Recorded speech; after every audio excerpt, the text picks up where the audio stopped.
2盘造型迥异的炒饭端上桌，主厨却尝都不尝，只是舀起一勺闻了闻，就让做出豪华海鲜炒饭的厨师直接滚蛋。厨师无论如何也不相信自己精心制作的菜品会比不上一道街边小吃，正要据理力争，就被主厨一个耳光打断。主厨转身看向另一位面试的女孩，问她为什么想来这里工作。主厨听到这个回答，突然靠近女孩，俯身嗅闻女孩身上的味道。女孩正以为面试失败，不料就这样，女孩小伊凭借一盘蛋炒饭成功入职这家泰国最顶级的饥饿餐厅。可就在昨天，小伊还只是街边炒河粉的摊贩，一位客人吃过炒河粉后惊为天人，直接上前递上名片。当时店里生意正忙，小伊无暇分心，只是接过名片并没在意。这时，一辆豪车堵在店门口，停在了禁停区，可交警却没像往常一样驱赶。贫富差距带来的特权让小伊不满，为了照顾家庭、供养妹妹，她毕业后就接手了家里的河粉店。她原以为自己会一辈子困在这狭小的档口，但现在改变的机会来了。夜里，她拿着名片在网上搜索，发现这家名叫饥饿的豪华餐厅颇受富豪名流的追捧，主厨保罗更是名声斐然。饥饿并不是一家传统的餐厅，他的厨房更像是一个食材处理的操作间。准备好一切后，保罗会带着自己的团队到宴会现场烹制菜肴，而保罗制作的每一道菜品也都是因人而异，为每个客人量身打造。他的美食可以勾起每个人最原始的饥饿欲望，这也是饥饿能够声名远扬的原因。Hunger เป็นอาหารสำหรับคนที่หิวโหยเท่านั้นความหิวโหยทำให้เราเป็นคนพิเศษ。保罗的理念吸引了小伊。第二天，他来到市中心最高的建筑——饥饿的大本营，正位于建筑的顶层。他看着面前高端先进的厨房，暗自惊讶。突然，一群厨师从里面出现，看来今天的面试不止他一人参加。看对手眼镜男驾驶专业，小伊没有信心，转身就走。主厨保罗突然到场，宣布了今天的考题炒饭。眼镜哥嗤笑，这对身为米其林厨师的他来说也太简单了。他自信满满的优先挑选食材，而小伊也在保罗严厉目光的压迫下开始了行动。看着小伊搬出铁锅，又从冰箱拿出剩饭，配菜也只有2个鸡蛋。眼镜哥觉得自己已经胜券在握，但最后的结果却让他大跌眼镜。小伊换上饥饿的厨师服，和大家简单认识后，还算新人的他马上就迎来了第一场恶战。餐厅接了个大订单，要为一位德高望重的将军举办寿宴，届时政商的大佬都会到场。可这么重要的宴会，保罗居然让小伊负责主要菜品的炒制。อย่าเลื่อย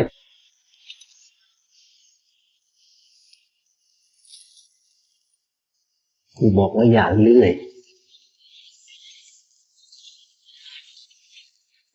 กูบอกว่าอย่าเลื่อย看着面前暴躁的主厨保罗，小伊深呼吸，手上的刀也不知道该怎么摆弄了。รู้ไหมเลื่อยชิ้นเท่าไหร่为了不至于糟蹋一整块价比黄金的高级和牛，保罗只好让别人将肉切好，再交给小伊掌勺。保罗严苛的教学让小伊无所适从，平时得心应手的炒锅此时也变得生疏起来。屡次失败的小伊愈发紧张，这次肉片竟直接粘锅了。保罗也失去耐心，大发雷霆，让小伊收拾东西回家。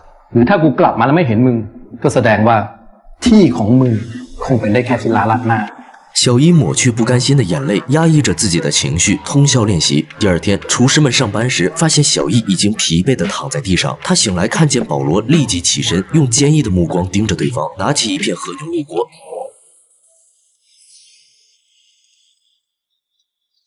显然他成功了。保罗尝了一口，转身就安排大家工作。小伊用布满手臂的烫伤换来了保罗的肯定。宴会上，随着将军的登场，保罗将一块顶级和牛放到众人面前，让小伊过来现场表演烹饪。开火、润锅、放肉、颠勺，动作一气呵成，宾客纷纷鼓掌。其他人也开始紧锣密鼓地将菜品摆盘，酱汁入盘，随后用勺子一敲，仿佛鲜血四溅。宾客们开始享用大餐，起初的姿态还算优雅，也仅仅是这一口，就让这些上流的体面人原形毕露。大家意犹未尽的姿态彰显着菜品的成功。众人收拾东西准备离开时，一位餐饮投资人找到小伊，递给他一张名片。他的表现让投资人印象深刻。此时的小伊有些飘飘然，他回到家里也愈发看不上这个老破小的路边摊。可接下来，保罗却没有再交给他任何重要工作。小伊看着其他同事有条不紊的忙碌，便主动上前询问保罗，得到的回答却是让他打杂。他无法接受，忍不住呛了几句。保罗没多说什么，只是立刻让一位正在切菜的厨师停下，叫小伊接替他。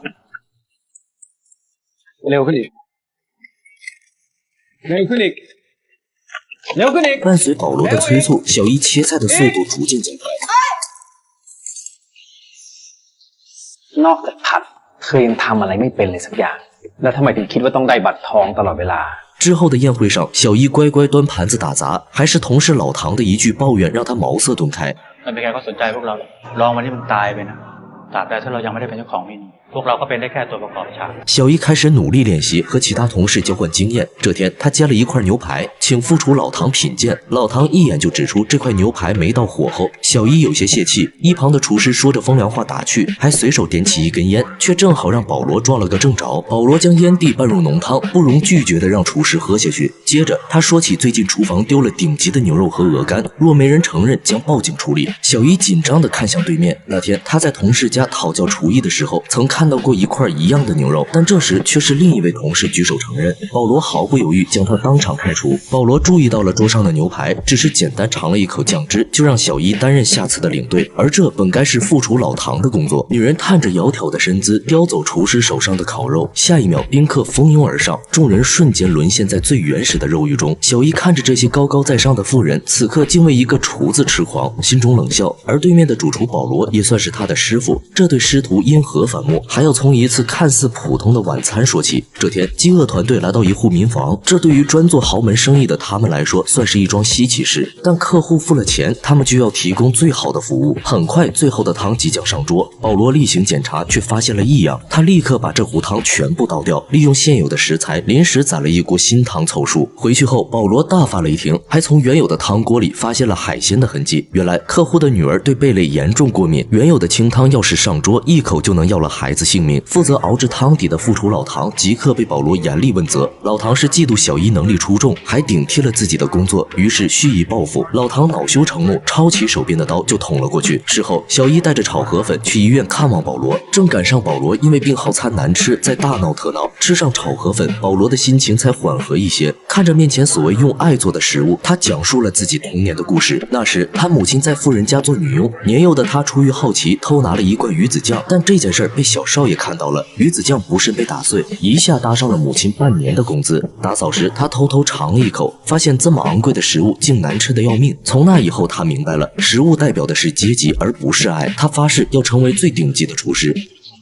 กูจะทำให้ทุกคนหิวกู小伊心情复杂的离开，此时他还想不到下一场宴会的到来会让他决定离开保罗，另起炉灶。深山老林的烧烤会上，富人们竟然射杀保护动物作为野味尝鲜，可保罗并不在乎，一样烹饪。富人依靠权势无视法律的行为让小伊愤怒，而保罗无底线的淡漠和纵容更让他失望。他当即脱掉围裙辞职。冷静过后，他想起了那个投资人，投资人很乐意帮小伊打造一个私人餐厅，去和保罗抗衡，但小伊试菜时做出的菜品却有点差强人意。ผมไม่ได้ลงทุนให้คุณมาทำอาหารแบบเชฟพอนะออย小伊开始加班加点研制自己的专属菜单，来摆脱保罗的阴影。此时他还没注意到，其实他和保罗越来越像了。为了博人眼球，投资人还策划了一场师徒之间的世纪对决。收到消息的保罗来到小伊的餐厅，ขาสั่นมากกว่านี่แค่จุดเริ่มต้นจากนี้ไปคุณยังต้องเสียอะไรเยอะ在富婆的生日宴上，名流汇聚，更有国外美食家光临。小伊使出浑身解数，和保罗你来我往，打起擂台。但无论他做什么，对方都能轻易破解，甚至仅靠着一碗清汤就胜过了小伊引以为傲的秘制炒河粉。小伊终于意识到，客户的先入为主让保罗成为他无法逾越的屏障。突然，警察到场逮捕了保罗。原来是投资人授意将保罗烹饪保护动物的视频传上网络曝光。见保罗被带走，富婆才过来承认了小伊的手艺。至此，小伊认清这种名利地位并不是他想要的。他脱下制服走回家，一路的情景让他明白，平民也有享受美食的幸福。最后，他站回自家的灶台前，这里才应该是他梦开始的地方。